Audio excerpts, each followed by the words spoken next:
Hello everyone. This is yet another devlog for my sand surfing roguelike Dune Raider. Over the past 2 weeks I have been working on a few changes to the world gen and the new boss for the Windy Expanse. To start, I have changed how the region progression works. The region is no longer determined by distance from the start of the game, and is instead determined entirely by the X position. So instead of forming rings around the start, regions will expand infinitely along the Z-axis. This means that you can stay in a region as long as you want to without running out of boss arenas to fight in or merchants to buy things from.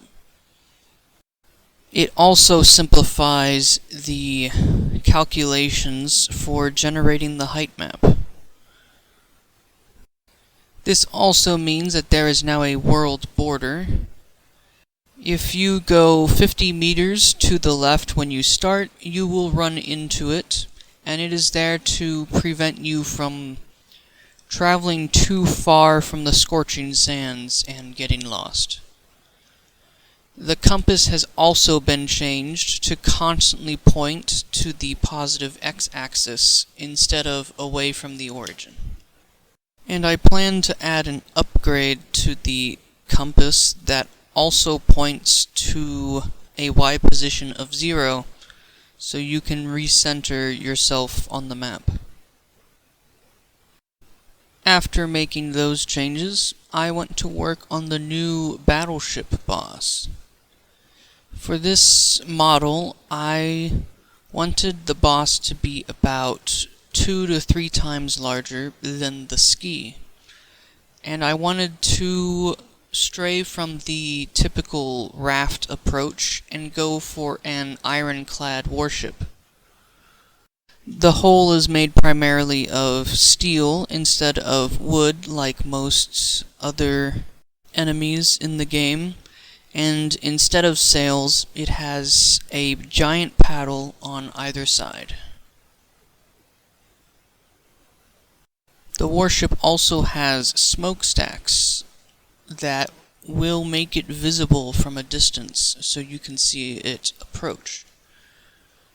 This will come in handy as this boss is designed to be avoided. Unlike previous bosses where you have to find the boss arena and then encounter it, this boss will actively pursue the player as long as they are in the region.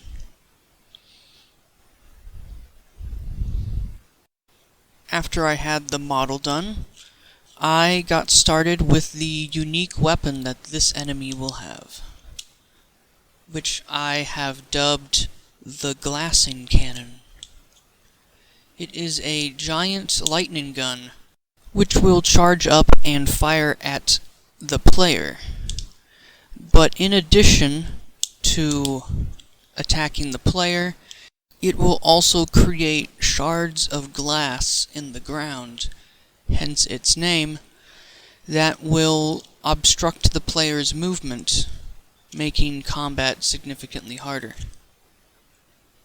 These shards are destructible, though, and can also be skipped using the upwards dodge ability if the player has it.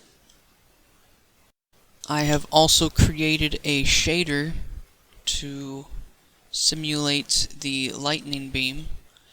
I think it still needs a bit of tweaking, along with the stats for the glassing cannon itself, but I should have all of that done for the next devlog after I finish the AI. But that is all I have for this devlog. I should have the actual boss up and running by next week, and we'll have the notoriety mechanic finished shortly after. But until then, bye.